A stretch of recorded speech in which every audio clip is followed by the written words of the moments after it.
안녕하십니까. 10월 21일 화요일 오늘의 신문 배창복입니다. 안녕하십니까. 이슬입니다. 네, 오늘의 신문 주요 기사 전해드리겠습니다.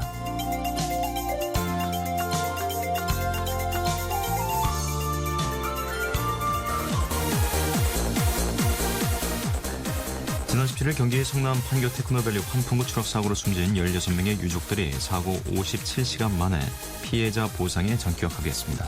공정거래위원회가 그동안 과징금이 부과된 불공정 행위 사건 가운데 절반이 넘는 사건에 리니언시를 적용한 것으로 나타났습니다. 정부는 에볼라 바이러스 대응을 위한 우리 보건 인력의 서아프리카 파견과 관련해 다음 달 초에 67명의 선발대를 우선 보내기로 했습니다. 박근혜 대통령이 20일 정보통신기술이 지역과 국가, 성별과 계층을 뛰어넘어 모든 인류의 인권 향상과 복지 증진을 위한 기술이 될 수 있도록 국제사회가 정보통신 격차 해소를 위해 적극 나설 것을 제안한다고 밝혔습니다. 이상 오늘의 주요 뉴스였습니다.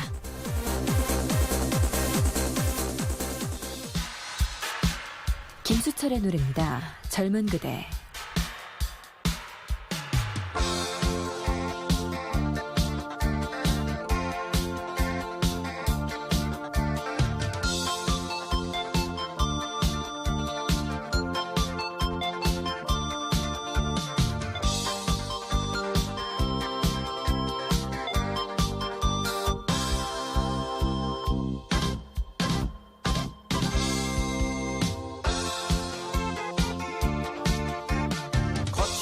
벌판으로 달려가자.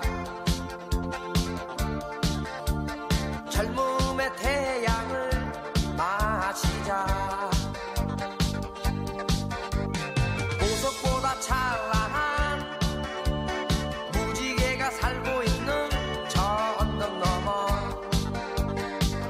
내일의 희망이 우리를 부른다.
가자.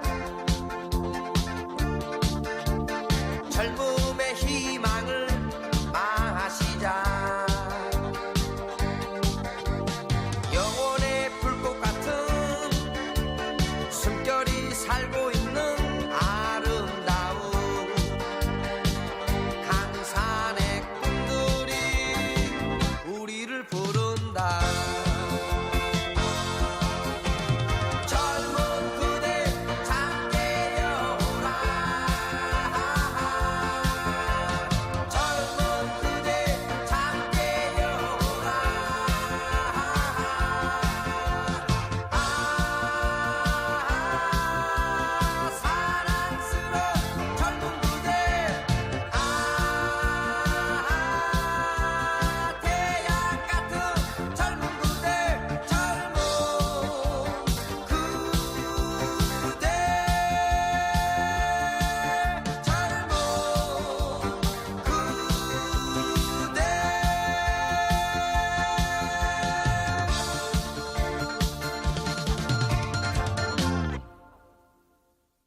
오늘의 신문 주요 기사 자세히 전해드리겠습니다. 지난 17일 경기 성남 판교 테크노밸리 환풍구 추락 사고로 숨진 16명의 유족들이 사고 57시간 만에 피해자 보상에 합의했습니다. 조선일보 기사입니다. 유족 대표는 좋은 선례를 남겨 대한민국의 미래에 조금이라도 도움이 될 수 있지 않을까 생각했다며 신속한 합의 배경을 설명했다. 국민 여론을 외면하고 보상 문제로 갈등을 빚거나 법정 다툼까지 벌이지 않겠다는 의지로 풀이했다. 희생자 유족들은 사고 직후 세월호 사고도 있는데 또다시 이슈화하지 않겠다며 합동 분향소도 차리지 않았었다. 경기도 성남시 합동사고대책본부를 대표한 이재명 성남시장과 한재창 유가족 대표는 20일 오전 10시 기자회견을 열고 사망자에 대한 보상 문제가 오늘 새벽 3시 20분에 타결됐다고 발표했다. 양측은 세부 합의사항은 공개하지 않았으나 보상금은 법원의 통상적 판례에 따라 범위와 기준을 근거로 확정하고 청구 한 달 이내에 지급하기로 했다고 밝혔다. 이에 따라 사망자 개인별 소득 손실금 산출액을 바탕으로 과실에 따른 책임을 감안한 동일 비율을 적용해 보상금이 결정될 예정이다. 판교 행사를 주관한 이데일리는 희생자 한 명마다 장례비 2,500만 원을 일주일 이내에 일괄 지급하기로 했다. 보상금과는 별도로 정액 특별 위로금은 책정하지 않았다. 보상 책임 주체를 두고 논란이 있었지만 축제를 실질적으로 주관한 이데일리와 경기과학기술진흥원이 유족에 대한 1차 보상을 담당하고 서로의 부담 비율은 차후에 따로 협의하기로 했다. 유족 대표 한 씨는 이 사건이 악이나 고의에 의해 발생한 것이 아닌 점을 감안해 관련 당사자들에 대한 형사처벌이 최소화하기를 아울러 희망한다고 말했다. 이번 합의에 따라 사망자 유족들은 장례도 서두르기로 했다. 이날까지 모두 7명의 장례를 치렀으며 나머지 희생자에 대한 장례 절차도 21일까지 마칠 예정이다.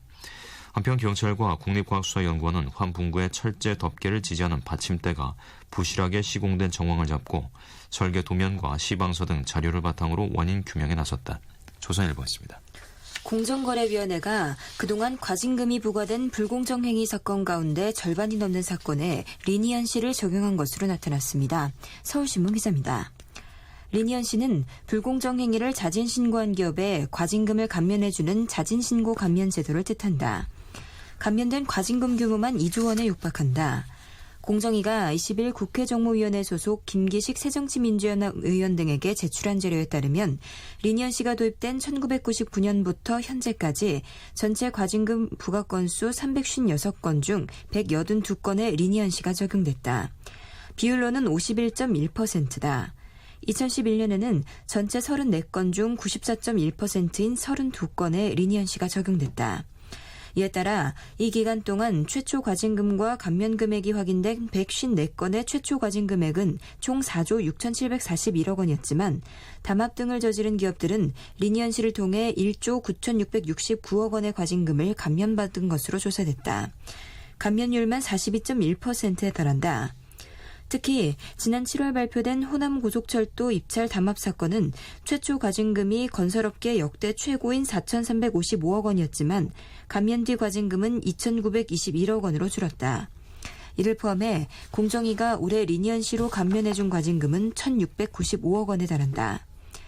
공정위가 기업 신고에 과도하게 의존하다 보니 자체 조사 건수도 크게 줄고 있다. 국회 정무위 신학용 새정치연합 의원에 따르면 공정위가 조사한 전체 사건 중 직권조사 비율은 2011년 50.8%에서 2012년 32.8%, 1,462건, 2013년 28.2%, 183건, 올해 25.1%, 104건 등으로 3년 연속 하락했다. 직권조사는 공정위가 자의적인 판단에 따라 조사에 나서는 방식이다. 유형별 직권조사 비율은 올해 기준으로 대규모 유통업법 83.3%, 소비자보호법 36.4%, 하도급법 21.4% 등이었다.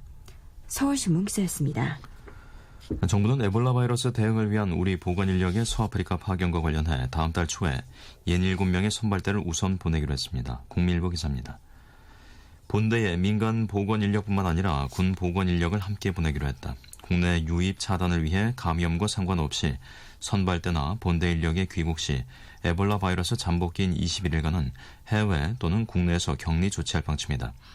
외교부, 보건복지부, 국방부, 한국국제협력단은 20일 조태열 외교부 2차관 주재로 외교부 청사에서 합동회의를 열어 이같이 결정했다. 선발대는 외교부와 보건복지부, 국방부 인력으로 구성이 되며 라이베리아와 세라리온 등에서 현지 조사를 벌일 예정이다. 이후 선발대 조사 결과를 바탕으로 민관합동 해외 긴급 구호 협의회를 개최해 본대 파견 규모와 지역 시기 등을 결정하게 된다. 본대는 지원자 중심으로 모집을 하며 직업과 경력, 현지 활동 적합성 등에 따라서 선발한다. 정부는 이번 주부터 본대 인력에 대한 공모 절차에 착수하기로 했다. 본대 파견 시 국방부는 자체적으로 선발한 군 보건 인력을 민간 보건 인력과 함께 보내기로 했다. 군 인력은 군의관 및 간호장교 등이 해당되며 자원자로만 구성이 된다. 정부는 에볼라 확산 사태의 시급성을 감안해 본대 역시 가급적 이른 시일 내에 파견할 계획이다. 외교부 오영주 개발협력국장은 선진국처럼 6주간 근무한 뒤 순환 근무를 고려하고 있다고 말했다. 국민일보였습니다. 박근혜 대통령이 20일 정보통신기술 ICT가 지역과 국가, 성별과 계층을 뛰어넘어 모든 인류의 인권 향상과 복지 증진을 위한 기술이 될 수 있도록 국제사회가 정보통신 격차 해소를 위해 적극 나설 것을 제안한다고 밝혔습니다. 동아일보 기사입니다. 박 대통령은 이날 부산 백스코에서 열린 2014 국제전기통신연합 ITU 전권회의 개회식에서 선진국의 인터넷 이용률은 평균 78%인 반면 개발도상국은 32%에 불과하다며 이같이 말했다. 박 대통령은 ICT는 인터넷과 이동통신의 비약적 발전을 통해 정치, 경제, 사회, 문화 등 인류사회 모든 분야에서 세계를 변화시키고 지식을 공유하는 촉매제 역할을 했다며 하지만 초연결 디지털 혁명이 국가 간, 지역 간 정보통신 격차를 더욱 확대할 것이라는 우려에도 대비해야 한다고 강조했다. 이어 한국은 1980년 전화보급률이 7%밖에 안 될 정도로 전기통신의 변방국가였지만 불과 30여 년 만에 ICT 발전지수 1위, UN 전자정보지수 1위 국가로 발돋움했다며 한국은 ICT를 활용한 경제 부흥의 경험과 노하우를 국제사회와 함께 나누는 데 힘쓰겠다고 말했다. 유엔 산하 ICT 분야 전문 국제기구인 ITU는 4년마다 전권회의를 열어 세계 정보통신의 주요 정책을 결정하고 있다. 부산회의에는 170여 개국 ICT 관련 장차관 등 정부 대표 3천여 명을 포함해 30만여 명이 참석할 예정이다. 회의는 20일부터 다음 달 7일까지 3주간 진행된다. 백스코에서는 23일까지 국내 ICT 분야 최대 전시회인 월드 IT쇼도 함께 열린다. 이번 전시회는 국내 기업 403곳이 참여했다. 동아일보 기사였습니다. 인순이의 노래 듣겠습니다. 거위의 꿈.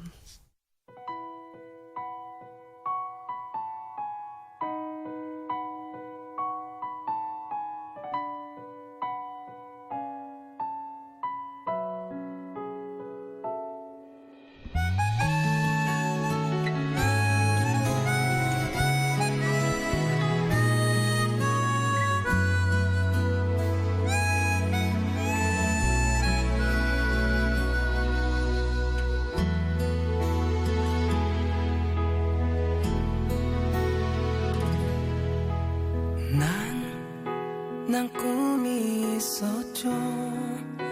버려지고 찢겨 남루하여도 내 가슴 깊숙이 보물과 같이 간직했던 꿈. 때론 누군가가 뜬모를 비웃음 내 등 뒤에 흘릴 때도 난 참아야 했죠. 참을 수 있었죠. 그날을 위해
네, 다음은 정치민 기사입니다. 여야 국방위원들이 20일 한 목소리로 방위사업청을 질타했습니다. 경향신문 기사입니다.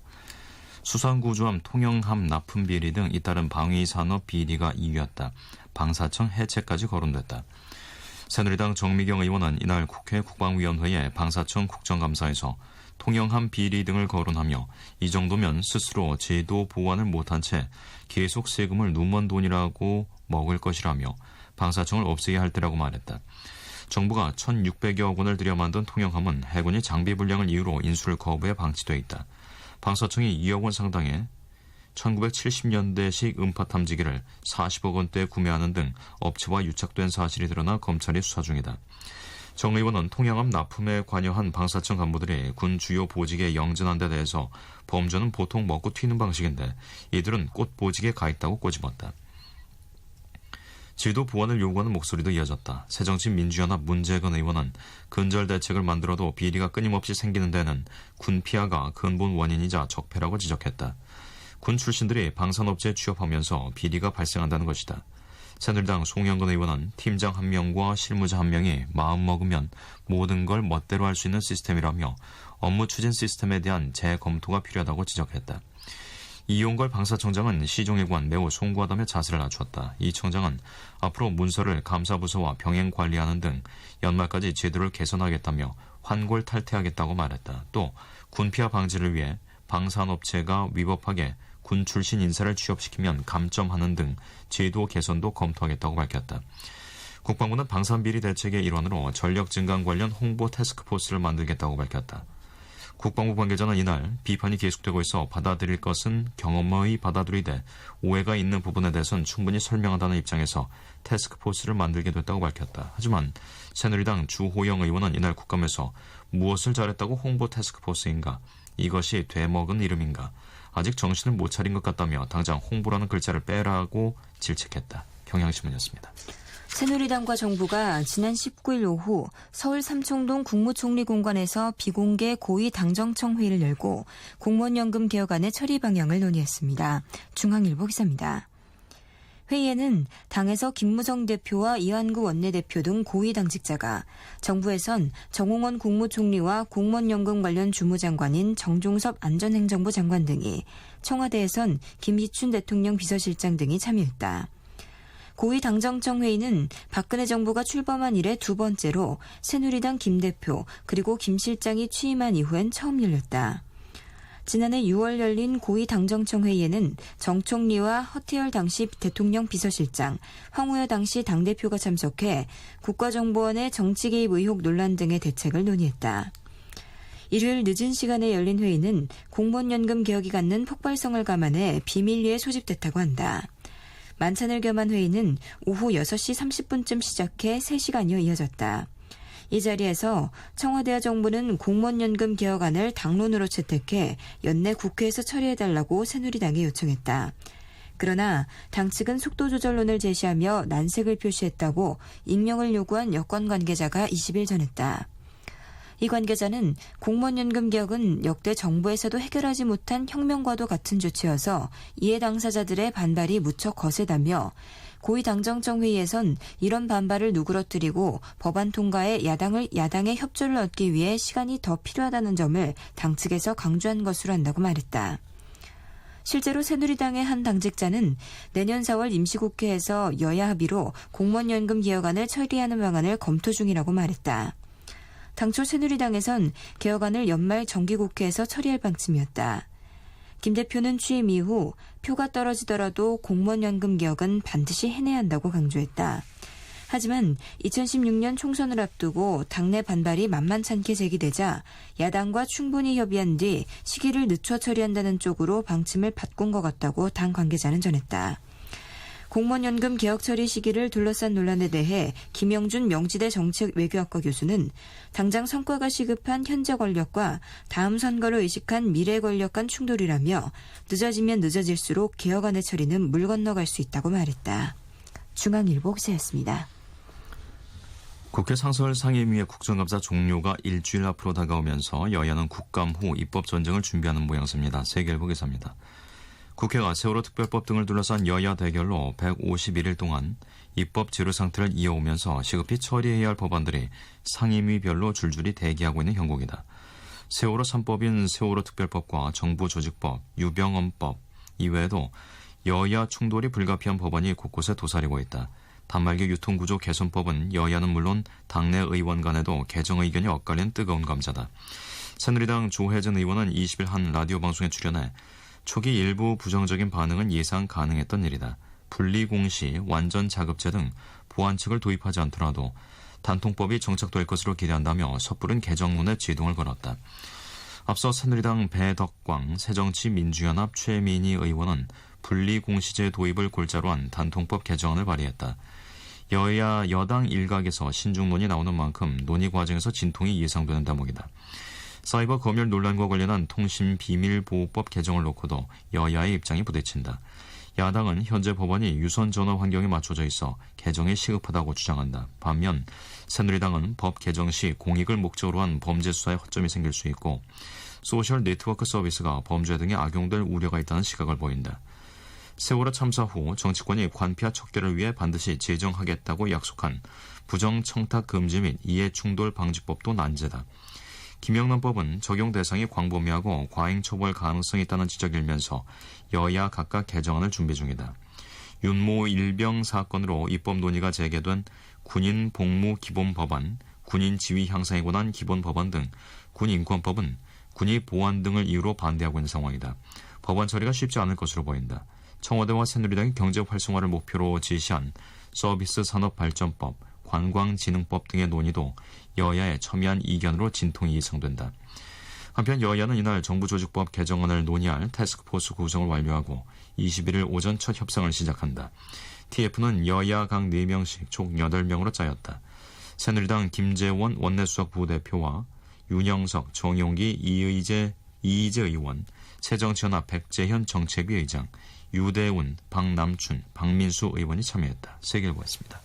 유기진이 부릅니다. 사랑도 모르면서.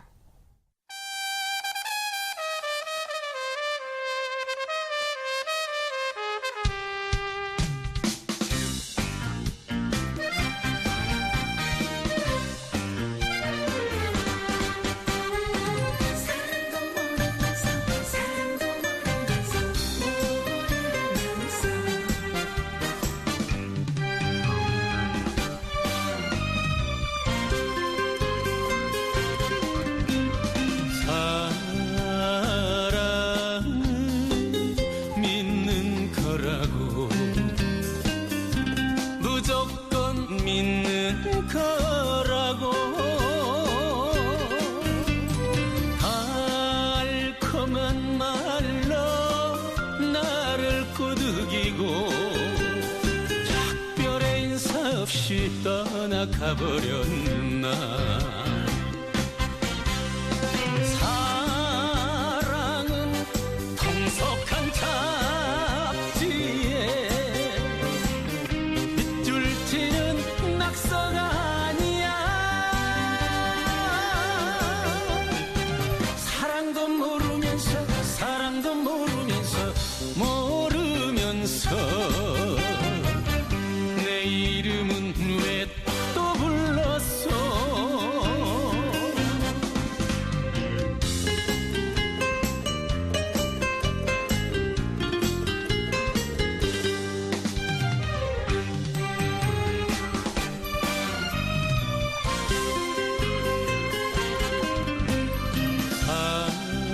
사랑은 믿는 거라고 끝까지 믿는 거라고.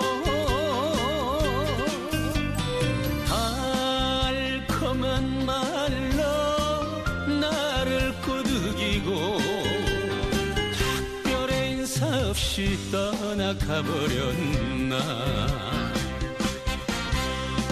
사랑은 통속한 잡지에 낙서가 아니야. 사랑도 모르면서 사랑도 모르면서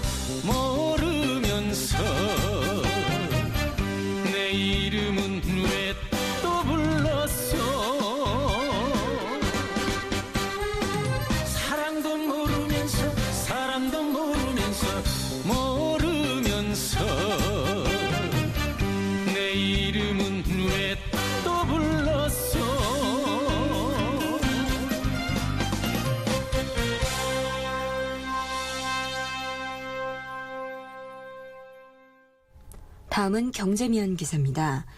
이달 들어서 처음 사자세를 보인 외국인 덕에 코스피가 30포인트 가까이 크게 오르며 1930선을 다시 회복했습니다. 서울신문 기사입니다.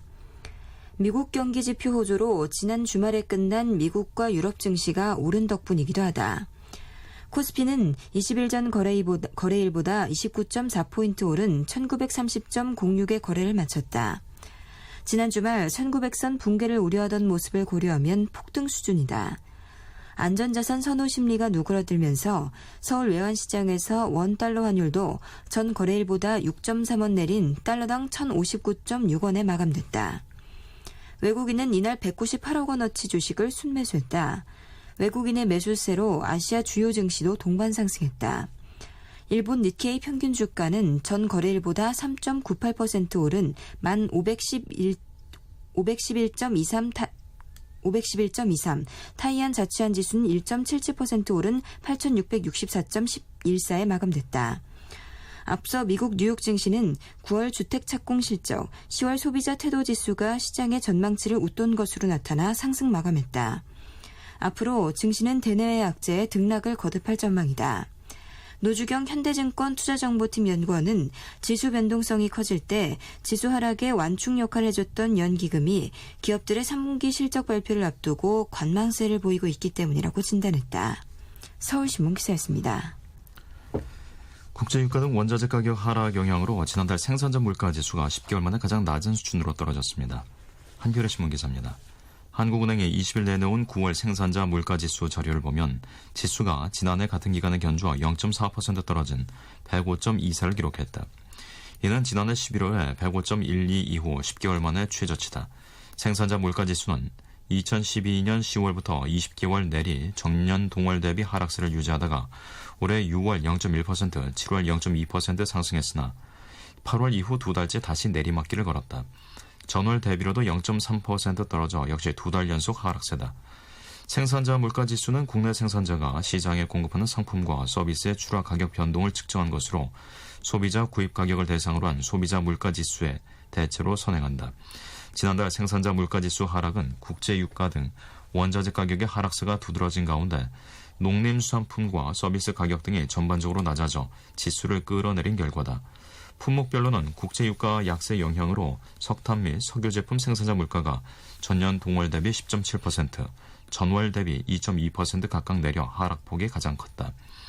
원자재 가격 하락세와 세계 경제 회복 둔화에 따른 수요 감소로 한국 경제가 디플레이션에 빠질 위험이 커지고 있다는 경고음도 나온다. 한국경제연구원은 20일 내놓은 경제 전망과 정책 과제 보고서에서 한국 경제의 디플레이션 지수가 지난해 4분기와 올 1분기에 0.31로 높아진 뒤 2분기에 0.38로 상승했다고 전했다. 한겨레 신문이었습니다. 액면 금액이 10만 원 이상인 고액 상품권의 발행이 급증한 것으로 집계됐습니다. 경향신문 기사입니다. 회수율이 점점 떨어지는 5만 원권과 함께 누가 구매하고 누가 어떻게 쓰는지 파악하기 어려운 상품권이 지하경제로 흘러가는 것 아니냐는 우려가 나온다. 20일 새정치민주연합 홍종학 의원 자료를 분석한 결과 지난해 한국조폐공사가 유통사, 정유사, 전통시장, 기타 등 전체 상품권 시장에 공급한 50만 원권 상품권은 365만 4천 장으로 2009년보다 768% 증가했다. 4년 만에 9배가량 늘어난 것이다. 30만 원권 상품권 발행은 지난해 112만 6천 장으로 2009년보다 4배 이상 증가했다.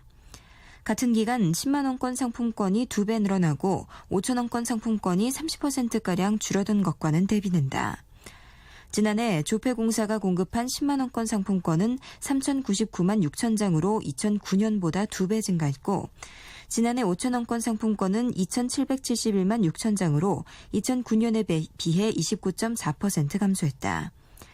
급증한 30만 50만 원권 상품권은 대부분 백화점과 대형마트 등 유통업체들이 발행했다.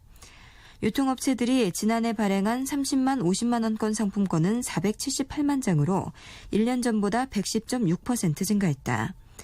지난해 전체 상품권 발행량은 전년보다 22.6% 증가한 2억 6,038만 장이었다.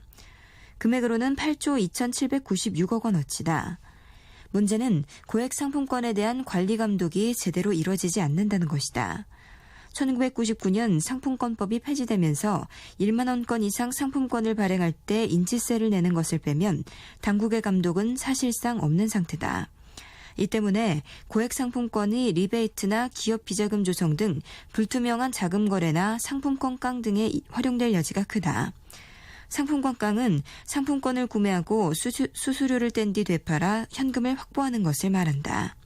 경향신문 기사였습니다. 노래 듣겠습니다. 린의 시간을 거슬러.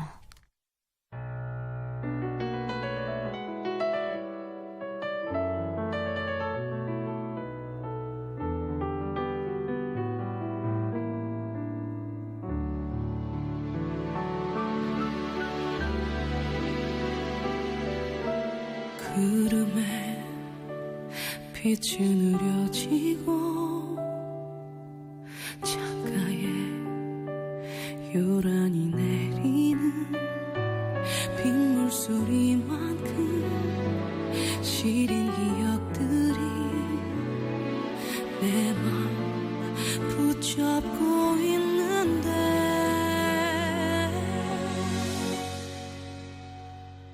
갈수록 짙어져간 그리움에 잠겨 시간을 거슬러 갈 순 없나요? 그때처럼만 그대 날 안아주면 괜찮을 텐데 이젠 젖어든 빗길을 따라가 함께한 추억을 돌아봐 흐려진 빗물에 떠오른 그대가 내 눈물 속에서 차올라와 갈수록 짙어져간 그리움에 잠겨 시간을 거슬러 갈 순 없나요? 그때처럼만 그대 날 안아주면 괜찮을 텐데 이제 흩어져가 나와 있어주던 그 시간도 그 모습도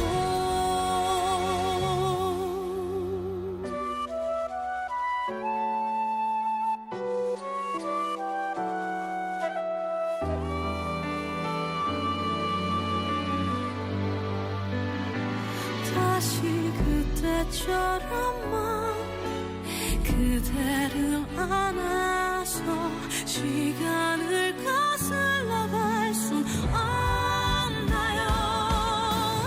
한 번이라도 마지막일지라도 괜찮을 텐데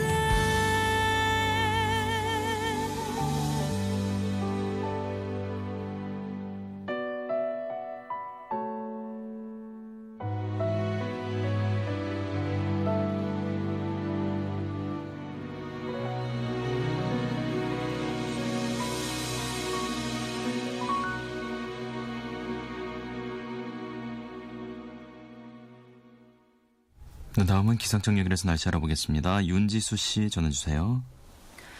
어제에 이어서 전국에 걸쳐 비가 내리고 있습니다. 지금 강원 남부 지역과 경상북도, 충청북도 지역 등 시간당 10mm 안팎의 강한 비가 내리는 곳도 있습니다. 이번 비는 오늘 밤 늦게 그치는 곳도 있겠지만 많은 곳에서 강원 영동 지방이나 충청 이남 지방이 될 텐데요. 내일도 더 이어져 내린다는 점 참고하시면 좋겠습니다. 지금은 아무런 특보가 발효되고 있지 않지만 충청 지방과 전라북도 일부 지역은 오늘 호우특보가 확 확대 발효될 가능성이 있다는 점도 참고하시면 좋겠습니다. 이렇게 서해 남부 해상에서 동진하는 저기압의 영향을 받기 때문에 비가 내리고 있는데 어제부터 내린 비가 홍성의 홍북 지역은 108.5mm나 되고요. 제천의 백운 지역은 102mm, 안성도 93.5mm의 비가 내렸습니다. 부산은 39.5, 서울도 어제부터 28.5mm의 비가 내렸습니다. 이 비는 앞으로도 상당히 많은 비가 더 내릴 텐데요. 강원도 산간 지역과 충청 이남 지방은 40에서 100mm, 곳에 따라서는 120mm 이상의 많은 비를 예상하고 있고 남부 지방을 중심으로 돌풍과 함께 천둥과 번개가 치는 곳도 있다는 점 참고하시기 바랍니다. 경기 남부와 강원 영서 남부 지역, 강원도 동해안, 울릉도 독도는 20에서 60, 제주도는 10에서 40, 서울과 경기 북부, 강원 영서 중북부 지역은 5에서 20mm가량 비가 더 내리다가 서울과 경기도, 강원 영서 지역은 오늘 밤 늦게 대부분 비가 그칠 것으로 보이고요.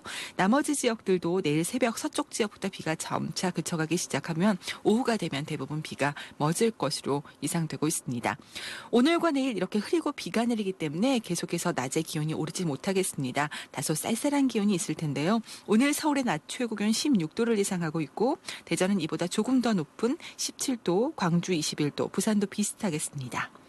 지금 서울의 기온 15.1도입니다. 어제부터 지금까지 서울에는 28.5mm의 비가 내렸습니다. 날씨 정보입니다. 이어서 자세한 철도 교통 상황 알아보겠습니다. 쿠레일 교통센터의 주인경 씨, 안녕하세요. 네, 안녕하세요. 오늘 열차 이용 계획 있으신 분들은 역에 나오셔서도 좌석 확보하시기 여유가 있을 것으로 짐작이 됩니다.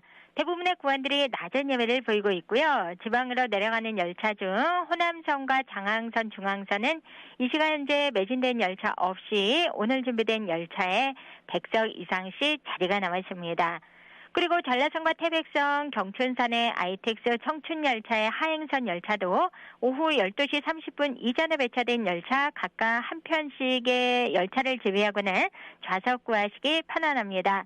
또 서울역에서 출발하는 경부선 역시 몇 편의 KTX 열차에는 예매율이 높습니다만 좌석 예매하시기 전반적으로 수월합니다.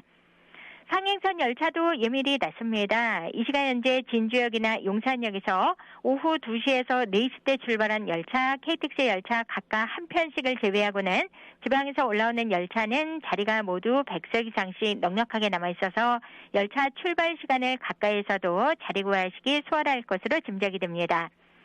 그리고 요즘 경의선과 경원선에 DMZ 트레인 열차를 이용하시는 분들이 많습니다. 그런데 서울역에서 도라산역 간을 왕복으로 운행하는 경의선의 DMZ 트레인 열차가 다음 달 1일부터는 오전 9시 40분에 출발한 열차로 운행이 변경이 되니까요. 열차 이용에 참고하시기 바랍니다. 지금까지 코레일 교통정보였습니다. 박상철입니다. 자오가.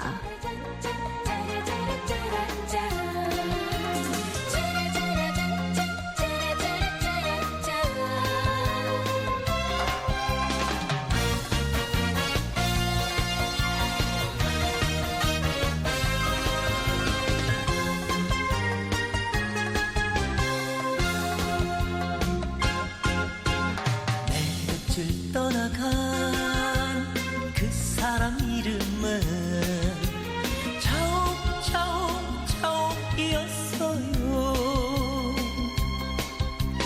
그 사람 어깨에 날개가 있어 멀리 멀리 날아갔어요. 차오가 차오가 내가 못 잊을 사람아. 차오가 차오가 내가 정말 사랑한 차오가 내 어깨 위엔 날개가 없어 널 찾아 못 간다. 내 차오가 차오가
네, 다음은 사회명 기사 전해드리겠습니다. 산업은행이 청해진 해운에 세월호 구입 자금을 빌려주면서 선박 실물을 확인하지도 않은 채 계약서만으로 80억 원을 대출해준 것으로 드러났습니다. 한겨레 신문 기사입니다. 산업은행은 청해진 해운 자체 평가보다도 대출금 상환 능력을 높게 평가해주는 등 이상한 대출 심사를 한 사실도 드러났다. 20일 국회 정무위원회 소속 이상교 통합진보당 의원이 금융감독원으로부터 받은 청해진 해운 관련 금융검사 자료 및 산업은행 쪽 설명을 종합하면 산업은행은 2012년 10월 세월호 구입자금 80억 원을 실물을 보지 않고 하는 탁상 감정으로 대출해주었다. 이유는 당시 세월호가 아직 일본에 있기 때문이었다. 수입 전이라도 평가를 위탁받은 감정평가사가 대신 실물을 확인하고 대출 근거가 되는 평가 자료를 은행 쪽에 제출한 것이 일반적인 업무 처리라고 한다. 하지만 이 의원이 세월호 감정평가를 한 모 감정원 등을 상대로 확인한 결과 산업은행이 실제로 세월호 감정평가를 한 것은 80억 원이 대출되고 넉 달이 지난 2013년 1월이다. 이 의원은 산업은행 쪽에 확인해보니 관례상 계약서만 참고했고 인터넷으로 유사한 배의 가격을 찾아서 대출했다고 답했다고 말했다. 산업은행은 감정평가서를 받은 직후에 다시 청해진 해운에 세월호 증축 자금 등으로 20억 원을 추가로 대출해줬다. 또 금융감독원은 산업은행이 자금을 대출해주면서 세월호 관련 사업성과 대출금 상환 능력을 청해진 해운보다도 낙관적으로 평가했다는 금융검사 결과를 지난달 내놨다. 청해진 해운과 산업은행이 작성한 추정 재무제표를 비교해보면 세월호 인수 1년차인 2013년부터 2017년까지 5년치의 예상 매출액에서 고정 비용이 차지하는 비율이 첫 해를 제외하고는 해운사 자체 계산보다 산업은행 것이 더 낮다. 금감원 검사 결과 45개 금융기관이 청해진 해운과 관계사 48곳에 3,443억 원, 21개 금융기관이 관계인 88명에게 424억 원 등 모두 3,867억 원을 대출해준 것으로 확인됐다. 한겨레 신문이었습니다. 지난해 원자력발전소 부품시험 성적서 위조 사건의 책임을 지고 물러났던 한국전력기술 임원 3명이 1년도 안 돼 해당 기간에 재취업한 것으로 드러났습니다. 경향신문 기사입니다. 원전 부품 비리가 끊이지 않는 이유로 원전 마피아가 지목되는 상황에서 도덕적 해이를 보여주는 인사라는 지적이 나온다. 20일 국회 산업통상자원위원회 전순옥 의원은 올해 1월 면직 처리된 한전기술 김모 경영관리본부장과 윤모 원자력본부장, 이모 플랜트본부장 등 3명이 현재 한전기술 상근 위촉직으로 근무하고 있다고 밝혔다. 상근 위촉직은 1년 단위로 근로계약갱신이 가능하며 연봉은 5천만에서 6천만 원이다. 한국수력원자력과 한전기술은 지난해 6월 원전 시험 성적서 위조 사건이 발생하자 1급 이상 직원 244명의 사표를 받았다. 그해 10월 국정감사에서 사표를 낸 246명 중 단 1명의 사직서도 수리되지 않았으며 이들 급여만 93억 원에 달한다는 사실이 밝혀졌다. 이후 한수원 임원 2명이 사직했고 한전기술에서는 상임이사 3명이 물러났다. 그러나 한전기술은 9개월 만인 지난 17일 김 전 본부장과 윤 전 본부장을 상근 위촉직으로 임명했다. 전 의원은 이들은 1980년 초반 입사해 30여 년간 안정된 일자리와 고액연봉의 호사를 누리고도 다시 전관료를 받고 있다며 원전 비리에 대한 반성으로 책임지고 사직한 인사를 재취업시킨 것은 국민을 기만한 것이라고 말했다. 한전기술 관계자는 당시 원전 비리에 직접 연루된 게 아니라 비판 여론에 떠밀려 관리 책임을 지고 물러났다며 플랜트 사업 수주나 40주년 사사 편찬 등 경영상 도움을 받기 위해 빨리 복직을 시킨 것이라고 말했다. 경향신문 기사였습니다. 판교 환풍구 추락 사고와 관련하여 환풍구를 건축법상 구조 기준이 있는 일종의 지붕으로 볼 것인지를 두고 정부와 관련 업계 사이에 논란이 일고 있습니다. 동아일보 기사입니다. 논란은 국토교통부가 20일 환풍구의 구조에 관한 규정이 존재한다고 밝히면서 불거졌다. 국토부는 건축법에 적용을 받는 건축물이나 구조물의 벽체, 기둥 및 지붕 등은 국토부 고시인 건축 구조 기준에 따라 설계되어야 한다며 환기구도 통상 사람이 출입하지 않는 지붕으로 볼 수 있기 때문에 제곱미터당 약 100kg의 무게를 견디는 구조여야 한다고 밝혔다. 사고 이후 환풍구의 구체적인 구조 기준이나 안전점검 규정이 없는 점이 사고의 원인 중 하나로 지적을 받게 되자 뒤늦게 근거 조항을 찾아낸 것이다. 국토부 관계자는 전문가에게 문의한 결과 환풍구에 대한 직접적인 기준은 없지만 현장에서는 환풍구를 일종의 지붕으로 간주해 지붕의 구조 기준대로 설계와 시공을 하고 있다고 말했다. 하지만 건축법상 어떤 구조물을 지붕으로 볼 수 있는지 명확하지 않은 데다 관련 업계에서 환풍구의 구조 기준이 있다는 사실을 알지 못해 혼선이 빚어지고 있다. 2011년 국토부 홈페이지에 지붕의 기준 법령을 알고 싶다는 질의가 올라오자 국토부는 건축법상 세부 기준을 명시하고 있지 않아 사전적 의미로 볼 수 있겠다며 구체적인 사항은 해당 지역 허가권자에게 사실 판단을 받아보라고 답했다. 사고가 발생한 뉴스 페이스몰을 시공한 포스코 건설은 설계 당시인 2009년에는 환기구에 대한 건축 기준이 없었다고 말했다. 문제는 기준에 따라 설계나 시공을 했더라도 이번 사고를 막지 못했을 가능성이 높다는 점이다. 이번에 무너진 환풍구 덮개는 20제곱미터 규모로 기준상 최소 2,000kg의 무게를 견디는 구조로 설계돼야 한다. 몸무게가 60kg인 성인 33명을 지탱할 수 있는 수준이지만 사고 당시 관객 50여 명이 올라가 있었다. 동아일보 기사였습니다. 사만기업 최용건 명예회장이 내후회안에 빠졌습니다. 여동생뿐만 아니라 노동조합도 수십억 원대 비자금을 조성한 혐의로 최 명예회장을 고발한 것으로 확인됐습니다. 서울신문 기사입니다. 서울중앙지검 조사부는 20일 최 명예회장을 특정경제범죄 가중처벌법상 횡령 배임 등의 혐의로 수사하고 있다고 밝혔다. 사만기업 노조가 지난 4월과 7월 최 명예회장을 거푸 고발한 데 따른 것이다. 검찰은 이미 고발인 조사까지 마쳤다. 최 명예회장은 2010년 2월부터 같은 해 12월까지 경영관리팀 손모 전 차장과 짜고 회사 보유 주식을 몰래 팔아 43억 2,700여만 원을 차명계좌로 빼돌린 혐의를 받고 있다. 검찰은 손 전 차장이 주식을 판 날짜와 금액이 최 명예회장의 차명계좌가 개설된 날짜, 입금 금액과 일치한다는 점을 눈여겨보고 있다.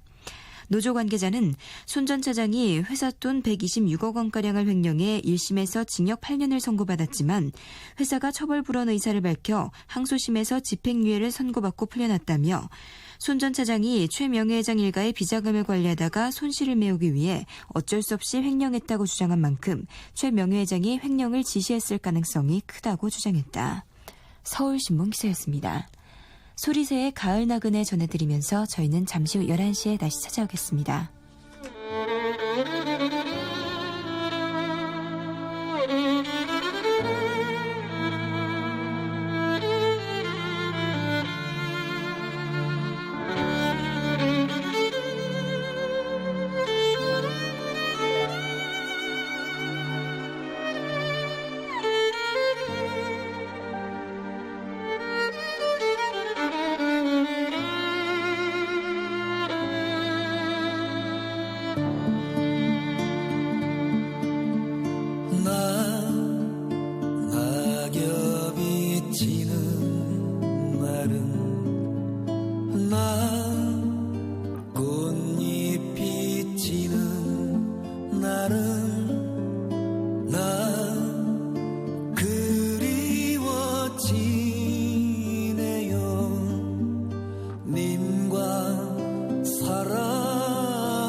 난 은하의 별외이면 난 이 밤이 깊어가면 난 가을이 다해가면 추억의 웁니다.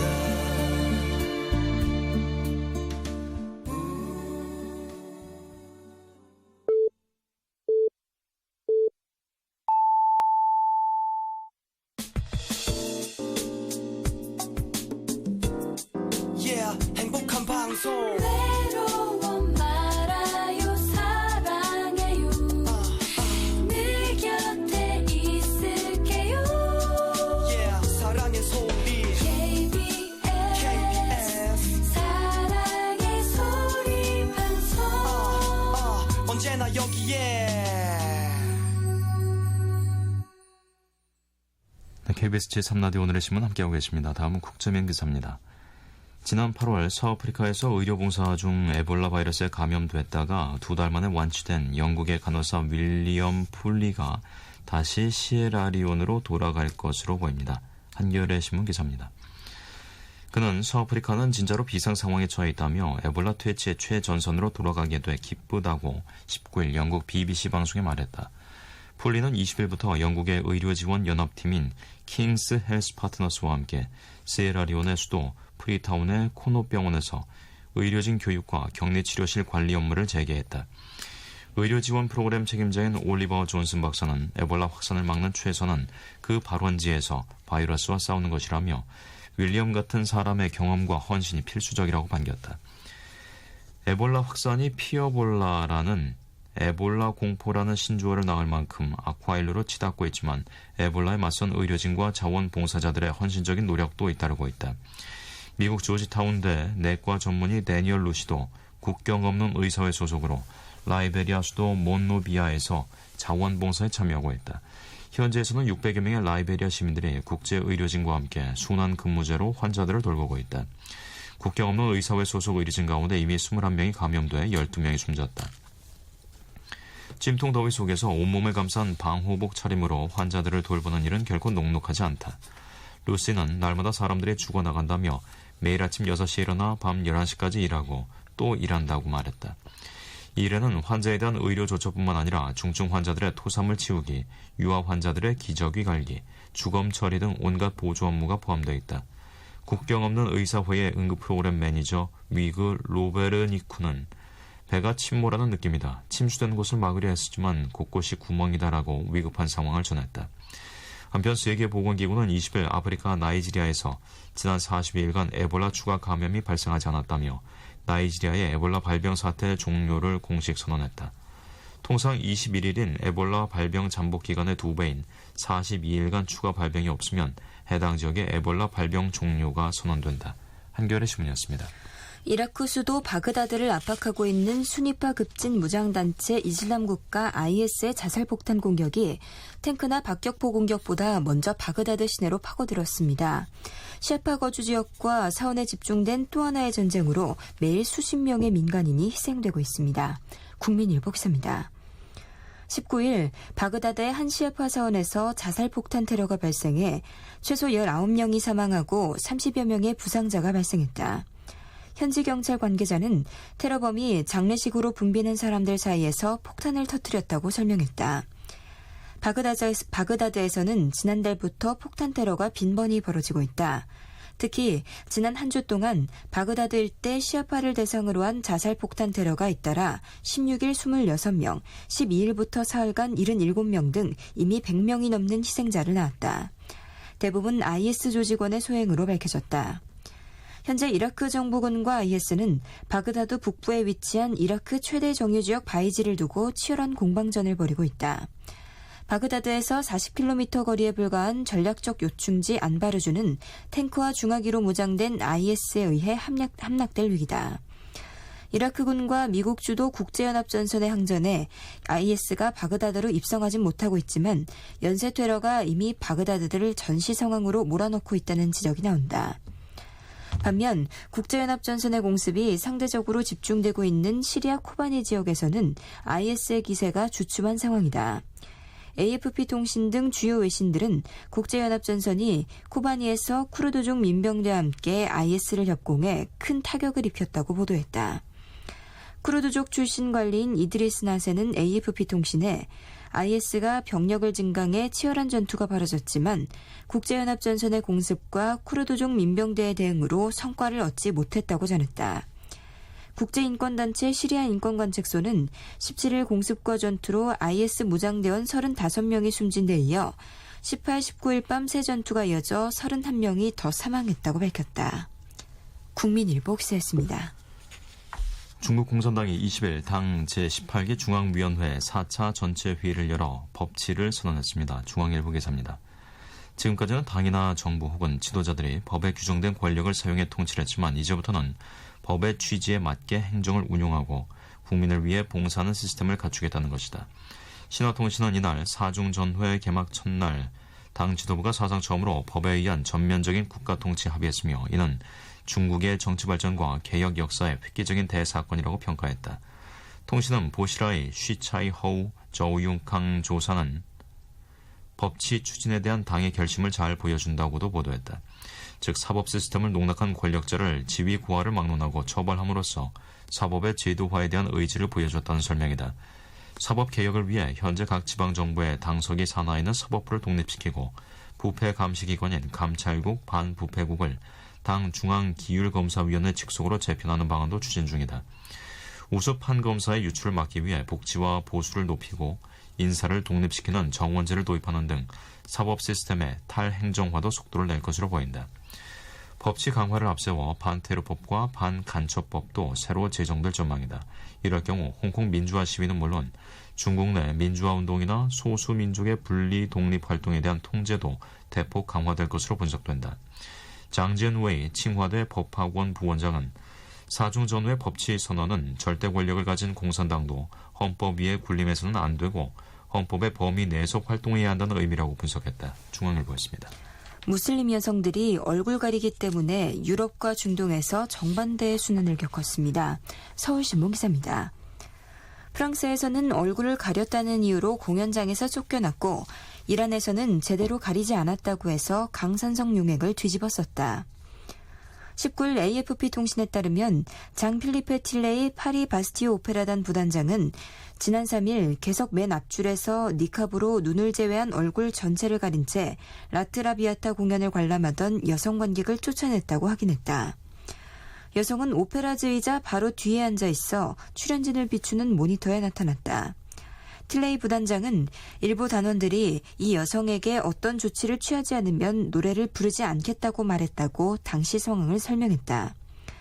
극장 관계자는 쉬는 시간에 이 여성에게 프랑스 법에 따라 얼굴을 드러내거나 극장 밖으로 나가라고 말했고 중동 지역에서 여행한 곳으로 알려진 이 여성은 동행한 남성과 함께 극장을 떠났다. 2011년부터 공공장소에서 얼굴을 가리는 복장을 한 사람에게 150유로의 벌금을 부과하고 있는 프랑스에서는 이 부르카 금지법을 극장과 박물관 등의 공공시설물에도 적용하는 법안이 발의됐다. AFP는 같은 날 이란에서 강산성 용액을 뿌리거나 끼얹는 테러가 머리를 제대로 가리지 않은 여성을 표적으로 한다는 소문 때문에 여성들이 문 밖에 나서지 못하고 있다고 보도했다.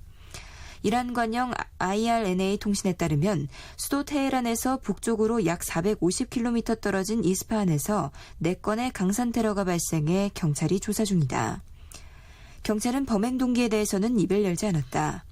그러나 도로 위에서 머리와 목을 제대로 가리지 않은 여성 운전자들 옆을 오토바이로 지나치며 강산성 용액을 주사기로 뿌리거나 그릇으로 끼얹는 사건이 13건이나 발생했다는 글들이 소셜네트워크 서비스에 올라왔다고 AFP는 설명했다.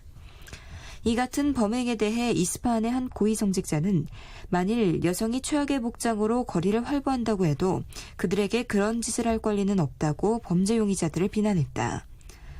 1979년 이슬람 혁명으로 만들어진 법에 따라 이란에서 여성은 헐렁한 옷을 입어야 하며 머리와 목을 가리고 얼굴만 내놓는 히잡을 착용해야 한다.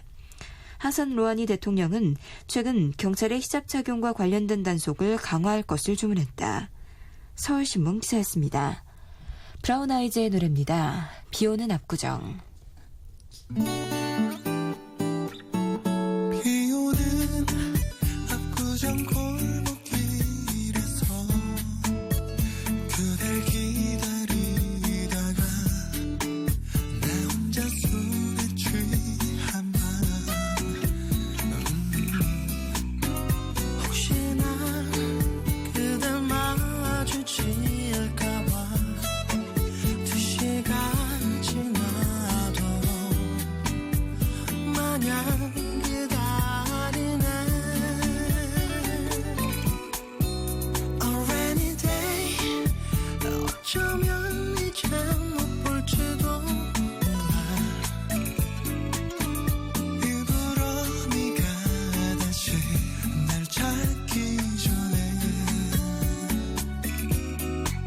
A rainy day tonight 너와 나의 인연이 여기까지일까.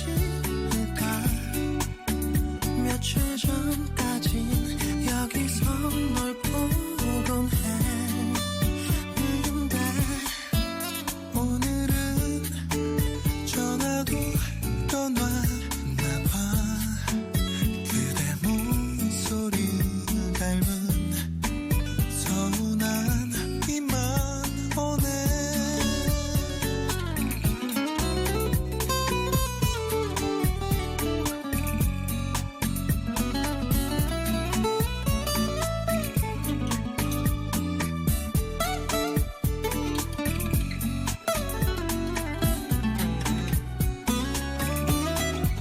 A rainy day tonight 너와 나의 인연이 여기까지일까. 며칠 전까진 여기서 널 보곤 했는데 오늘은 전화도 떠났나봐. 그댈 기다리다가 나 혼자 술에 취한 밤 혹시나 그댈 마주칠까봐 2시가 지나도록 마냥 기다리네. A rainy day 어쩌면 이제 못 볼지도 몰라.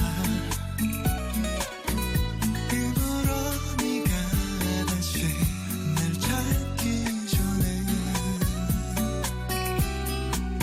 A rainy day tonight 너와 나의 인연이 여기까지일까.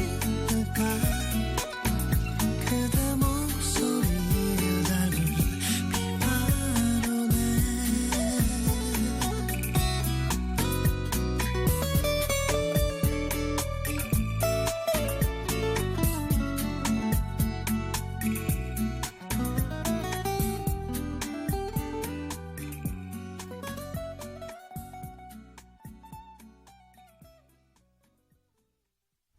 네, 다음은 사설입니다. 국고 축낸 공무원 배상 책임 엄중하게 묻도록이라는 제목의 한국일보 사설입니다. 공무원과 지방자치단체의 공무상 위법, 부당행위로 발생한 손실에 대해 국가가 민간에 배상한 돈이 최근 5년간 수천억 원에 달하지만 이에 대한 정부의 구상권 청구액은 1.7%에 불과하다고 한다. 한국일보와 국회 법제사법위원회 김진태 의원이 받은 법무부 자료를 종합한 결과 2010년 이후 지금까지 국가 배상 지급액과 정부의 구상권 청구액이 이처럼 엄청난 차이가 난다. 같은 기간 소송을 통해 국가가 배상한 건수는 1,609건이지만 정부의 구상권 청구는 44건밖에 되지 않는다. 공무원의 저지른 위법 부당 행위에 대한 손실을 꼬박꼬박 국민 세금으로 메워주었던 셈이다. 정부가 헌법과 법률이 정하고 있는 과실 공무원의 책임을 애써 무시하고 일선에서의 무책임 행정을 방조하는 대표적인 사례를 알 수 있다. 국가배상법은 공무원의 불법 행위로 야기된 민간 등의 손실을 국가가 배상한 경우 정부가 추후 지급된 배상금을 관련 공무원에게 청구할 수 있게 되어 있다. 정부가 공무원과 지자체의 잘못된 행정 손해에 대한 유무형의 책임을 전혀 모른 채 하고 있다는 얘기다. 물론 국가배상법 2조 2항은 공무원에 대한 구상권 청구를 공무원의 고의 또는 중대한 과실이 있는 경우로 한정하고 있다. 경미한 손실 등 모든 국가배상에 대해 공무원에게 책임을 지울 경우 일선 행정의 위축을 우려해 구상권 청구 범위를 정해둔 것이다. 하지만 국가배상에 대한 구상권 청구가 있으나 만화한 수준이라면 오히려 그 부작용이 더 심각해 보인다. 행정권의 오남용과 책임행정의 실종을 볼 수 있다. 민관의 부조리가 집대성된 세월호 참사의 원인이 대표적인 예가 될 것이다. 국가배상법이 행정의 효율적인 집행을 위해 과실 공무원에 대한 책임과 범위의 적정선을 두고 있지만 구상권 청구액이 정부가 배상한 액수의 2%에도 미치지 못하고 있다는 점은 시행 과정에 정부의 재량권이 남용되고 있다는 방증이다. 국가배상법 시행령 25조를 보면 과실 공무원에 대한 정부의 구상권 행사는 의무가 아니라 소속 행정기관장의 선택사항으로 되어 있는 게 그 이유일 것이다. 국가배상 소송 책임을 맡고 있는 법무부도 국가배상에 따른 구상권 청구 기준과 관련한 내부 지침을 공개하지 않고 있다고 한다. 행정 위축보다 무책임 행정이 더 심각한 현실을 감안하면 차제에 정부가 과실 공무원에 대한 구상권 청구 기준을 제대로 마련하고 시행해야 한다. 과거 판례를 참조하고 손실에 대한 공무원의 과실 정도, 직무 내용, 근무 자세 등을 종합적으로 판단하는 내용으로 투명한 기준과 지침을 세우는 일이 그리 어려운 일도 아니다. 한국일보였습니다. 다음은 비리 오명 방위사업청 대수술 필요하다라는 제목의 서울신문 사설입니다. 방위사업청의 주요 사업들이 적지 않은 부실을 안고 있는 것으로 드러나고 있다. 최근 해군 구조함정인 통영함 장비 납품 비리로 논란을 빚는가 싶더니 어제는 무기 국산화 사업의 상당수가 졸속 시험평가로 인해 적지 않은 예산 낭비와 안보 불안을 초래한 사실이 드러났다. 이쯤 되면 방위사업청이 통째로 부실덩어리라는 비판을 면키 어려워 보인다. 어제 국회 국방위의 방사청 국정감사에서 여야 의원들은 이른바 K계열로 통칭되는 주요 국산 무기들이 충분한 시험평가를 거치지 않은 채 졸속으로 양산되는 바람에 잦은 부품 결함으로 전력화에 심각한 차질을 빚고 있다고 질타했다. 이에 앞서 문화일보도 국산 무기인 K-11 복합소총이 설계와 제작 기술상의 문제로 상당한 결함을 지니고 있는 것으로 지난 7월 자체 평가를 내리고도 이를 국민에게 제대로 밝히지 않았다고 지적했다. 보도에 따르면 방위사업청은 K-11 복합소총 원인 분석이라는 자체 보고서를 통해 국산 무기 상당수가 업체 기술 수준을 고려하지 않은 무리한 작전 요구 성능 설정과 시험평가도 제대로 거치지 않은 양산 결정 등으로 전력화가 4, 5년 이상 지연되고 수백억 원에서 수천억 원의 연구개발비와 양산 비용을 날릴 위기에 처해 있다고 진단했다. 부실평가로 인해 전력화에 차질을 빚고 있는 무기 측에는 K-11 복합소총 말고도 K-2 전자 파워팩, 120mm 자주박격포 등 10여 개에 이르는 것으로 알려졌다. 주요 국산 무기의 부실은 이뿐이 아니다. 9천억 원에 이르는 구축함 율곡 2함의 경우 바닷물 유입을 막는 마개가 없어 적 기뢰를 속이는 기만탄 다수가 부식됐다. 고속정과 호위함의 레이더가 반년 동안 80차례나 고장나 제 기능을 못한다는 지적도 나왔다. 재작년 건조된 통영함의 경우 국내 기술로 제작된 최첨단 수상구조함이라는 군 당국의 자찬에 분통이 터질 만큼 비리와 부실평가가 뒤엉킨 고물함인 것으로 드러나기도 했다. 방사청의 총체적 부실이 결코 업무 태만에서 비롯된 일이 아님은 자명하다. 최근 발각된 통영함 납품 비리 말고도 중국산 베레모를 국산으로 속여 납품하다 지난 3월 적발돼 부정당 업체로 지정된 업체가 그 뒤 군용모 22만 개 납품을 낙찰받은 사실에서 보듯 구조적 비리 사슬을 여전히 끌어안고 있다고 봐야 한다. 그리고 그 기저에 예비역 장성들이 방산업체에 들어가 방사청과의 비리 커넥션을 형성하는 군피아가 있다고 봐야 할 것이다. 한 해 예산만 10조 넘게 쓰는 방사청이다. 이들의 비리 부패는 그 자체로 엄청난 예산 누수를 가져올 뿐더러 안보 태세에도 심각한 허점을 남기게 된다.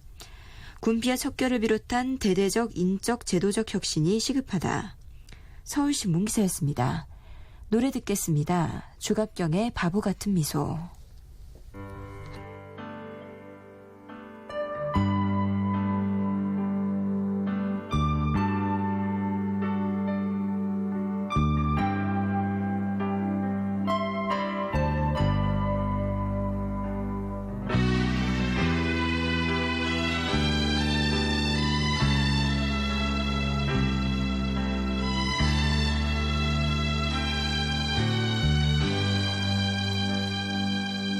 그대의 눈빛은 언제나 나에게 세상의 모두를 얘기해 주지만 나의 어둡고 슬픈 뒷모습을 감싸주지 못해요.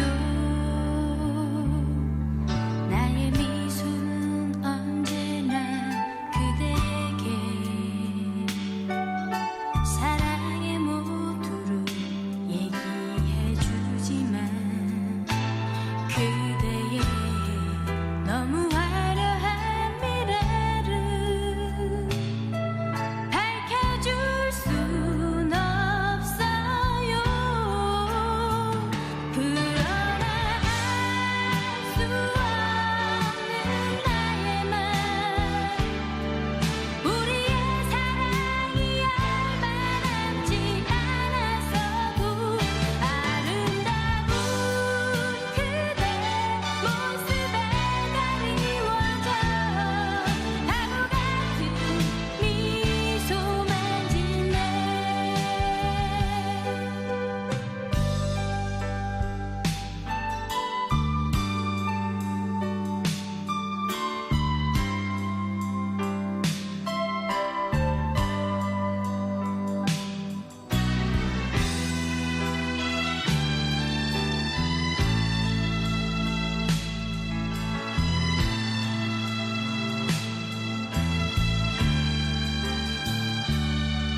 나의 미소는 언제나 그대에게 사랑의 모두를 얘기해 주지만 그대의 너무 화려한 미래를 밝혀줄 순 없어요. 그러나 알 수 없는 나의 맘 우리의 사랑이 얼마 남지 않았어도 아름다운 그대 모습에 그리워져 바보 같은 미소만 짓네. 그러나 알 수 없는 나의 맘 우리의 사랑이 얼마 남지 않았어도 아름다운 그대 모습에 그리워져 바보 같은 미소만 짓네.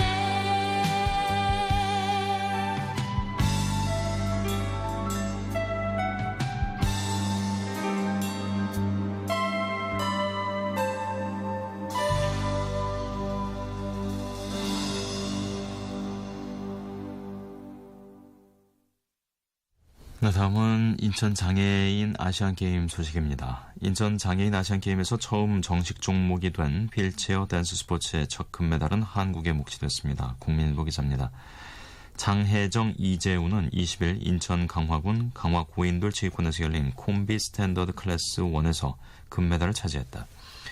휠체어 댄스 스포츠는 비장애인 파트너가 있으면 콤비, 휠체어를 탄 장애인들만 나오면 듀오로 분류한다. 그리고 댄스 종류에 따라서 스탠더드와 라틴으로 나뉘고 장애 정도에 따라서 클래스 1과 클래스 2로 나뉜다. 클래스 1의 장애 정도가 더 높다. 비장애인 댄서 이재우와 장애 등급 클래스 1의 휠체어 댄서 장혜정으로 이루어진 커플은 스탠더드에 출전했다. 장애인 체육 가운데 휠체어 댄스 스포츠는 비장애인이 단순한 보조자가 아닌 동등한 선수로 참가하는 유일한 종목이어서 장애인과 비장애인이 서로 이해하지 않으면 좋은 성과를 낼 수 없다. 19세인 이재우와 38세 장혜정은 20세 가까운 나이 차이를 뛰어넘어 서로에게 완벽한 파트너가 됐다. 장혜정과 이재우에 이어 콤비 스탠더드 클래스 2에 출전한 박준영, 최문정 커플도 정상에 섰다. 최문정은 듀오 라틴 클래스 2에 출전해 최종철과 금빛 호흡을 선보이며 2관왕에 올랐다. 휠체어 댄스 스포츠는 한국의 강세를 보이는 종목으로 21일 열리는 콤비 라틴 클래스 2, 콤비 라틴 클래스 1, 듀오 스탠더드 클래스 2에서도 강력한 금메달 후보로 꼽힌다.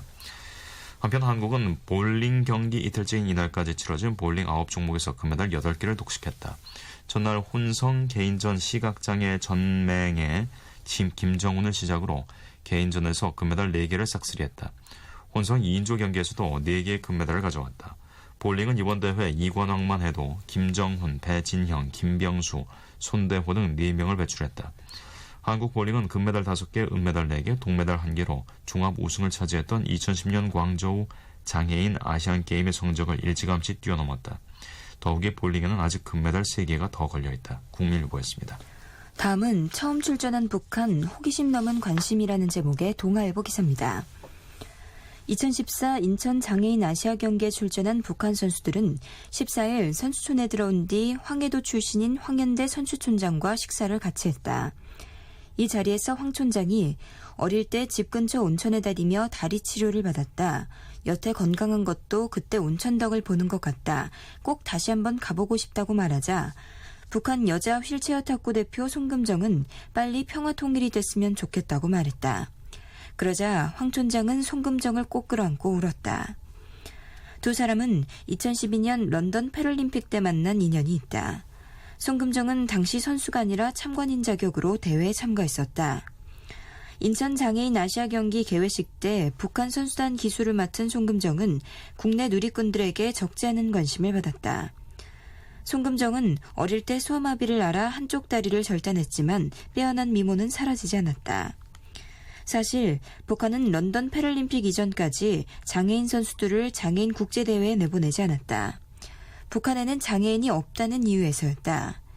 실제로는 난쟁이들에게 불임 수술을 강요할 만큼 차별이 심했다. 그러다 2003년 장애자 보호법을 만들면서 차별을 줄여나가기 시작했고 지난해에는 유엔 장애인 권리 협약에 서명하는 등 장애인 처우 개선에 관심을 기울이고 있다. 이번 대회는 북한의 장애인 아시아 경기 데뷔전이다. 그래서 19일 심승혁이 남자 수영 100m 평영에서 따낸 동메달이 북한의 사상 첫 번째 아시아 경기 메달이 됐다. 북한은 당초 이번 대회에 선수단을 보내지 않을 계획이었다. 하지만 푸른나무의 신영순 대표가 6월 방북해 설득에 나선 끝에 선수 9명 등 북한 선수단 29명이 남한 땅을 밟게 됐다. 신 대표는 남북한 간의 연결고리를 하나라도 더 늘리자는 취지로 2005년부터 탁구나 양궁 등 스포츠 물품을 후원하고 있다고 말했다. 동아일보 기사였습니다. 거북이의 노래 듣겠습니다. 빙고.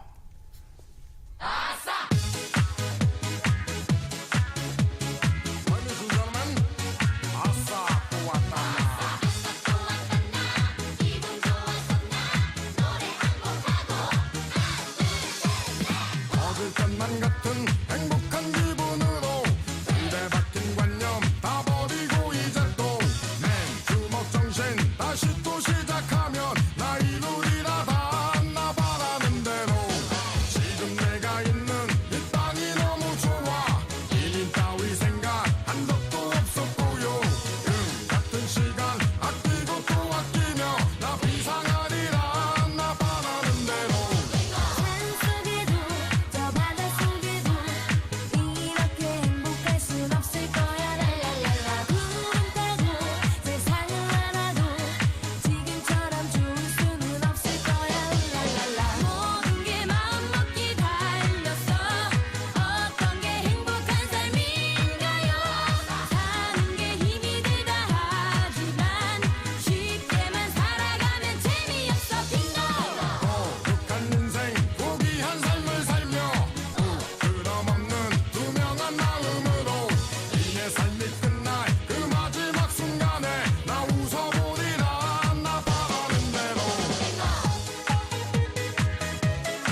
다음 소식입니다. 대학 수학능력시험 영어 영역에서 절대평가가 도입이 될 경우 등급 구분 방식은 4개 등급안 또는 9개 등급안이 유력한 것으로 제시됐습니다. 동아일보 기사입니다. 교육부와 한국교육과정평가원은 20일 수능 영어 절대평가 도입 방안 공청회를 열고 이 같은 방안을 연구 중이라고 밝혔다. 수능 영어 영역 절대평가는 황우여 교육부 장관이 8월 기자간담회에서 2017학년도 또는 2018학년도부터 도입 계획을 시사했다. 이번 공청회는 황 장관 발언 이후 교육부가 공식적으로 절대평가 도입을 추진하고 있음을 확인하는 자리다. 이날 공청회에서 교육부 정책연구를 맡은 강태중 중앙대 교수는 영어 영역 절대평가는 사교육 억제보다는 공교육 정상화 차원에서 도입할 필요가 있다며 절대평가의 등급 기준 등급을 나누기 위한 기준 점수는 어떻게 정할지 등이 쟁점이라고 밝혔다. 공청회에서는 4개 등급안과 9개 등급안이 제시됐다. 4개, 5개 등급안은 교육과정을 바탕으로 등급별 성취 수준을 평가한다는 절대평가 취지를 살리는 데 적합한 것으로 알려졌다. 또 9개 등급안은 현재 수능의 다른 영역 등급 수와 균형을 유지하는 것이 현실적이라는 의견이 반영됐다. 동아일보였습니다. 지방교육청들이 올 들어 교원 월급 등에 쓸 돈이 모자라 정기예금을 해약하거나 급전을 빌려온 것으로 나타났습니다. 경향신문 기사입니다. 광주시 교육청은 20일 열린 국회 교육문화체육관광위원회 국정감사에서 지난 4월 17일 급여 지급일에 맞춰 정기예금 5개를 해지했다고 밝혔다. 매달 800억 원가량의 인건비가 필요하지만 교육부가 지급일 이틀 전인 15일까지 교부금을 480억 원만 보내는 바람에 320억 원이 모자랐던 것이다.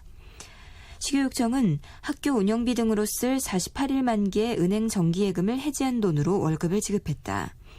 대전시 교육청은 지난 8월부터 2달간 500억 원, 경북도 교육청도 이달 초 100억 원의 정기예금을 해지했다. 전남도 교육청은 지난 9월 초부터 지난 10일까지 6차례에 걸쳐 공사대금을 지급하기 위해 은행에서 1,220억 원을 대출했다. 교육청들의 재정난은 정부가 올 들어 세수 부족을 이유로 지방교육재정 교부금을 제때 지급하지 않고 있기 때문이다. 유은혜 새정치민주연합 의원은 시도교육청별로 수천억 원씩의 교부금이 지연 송금되면서 교육재정 운용에 비상이 걸렸다면서 이런 상황에서 정부가 누리과정 예산까지 교육청에 부담시키려고 있다고 지적했다. 경향신문 기사였습니다. 재건축 이후 서울 강남 4구의 소형주택 비율이 종전 5분의 1 수준으로 급감한 것으로 나타났습니다. 국민일보 기사입니다. 국토교통부가 20일 국회 국토교통위원회 김상희 의원에게 제출한 최근 10년 내 준공한 재건축 단지의 평형별 상황에 따르면 재건축 시행 이전에 60제곱미터 이하 소형 평수는 총 44,628가구에 달했으나 재건축 시행 이후에는 11,475가구로 급감했다. 강남, 서초, 송파, 강동구에서는 60제곱미터 이하 가구가 재건축 완공단지 38곳 평균 83%에서 17%로 크게 줄었다. 특히 서초구의 경우 재건축 이후 60제곱미터 미만 가구는 단 한 곳도 없었다.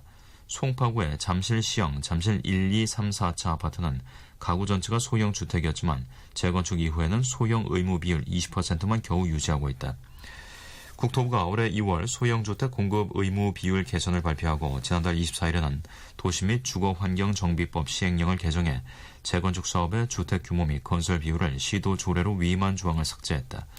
이에 따라 서울시에서 지정해오던 소형주택 의무 비율 근거가 사라져 대형주택 수요가 많은 강남 4구 등은 서민과 저소득층을 위한 소형주택 건설을 더욱 기피하게 될 것이라고 김 의원은 지적했다.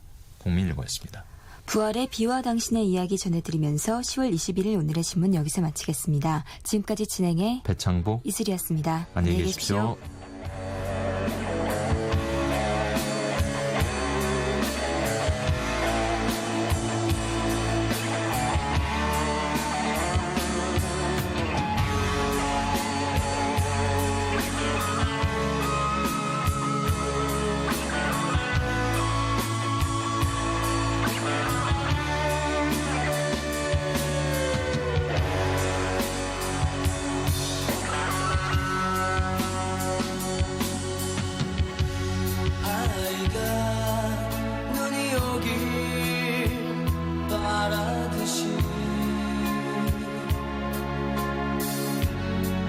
비는 너를 그리워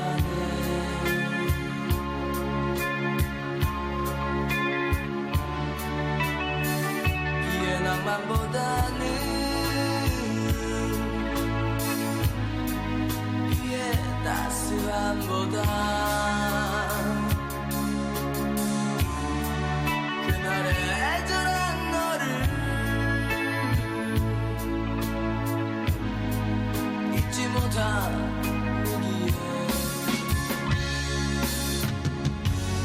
당신은 나를 기억해야 하네.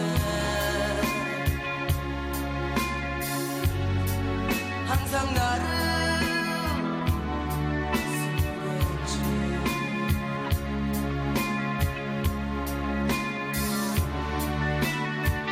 나의 사랑스럽던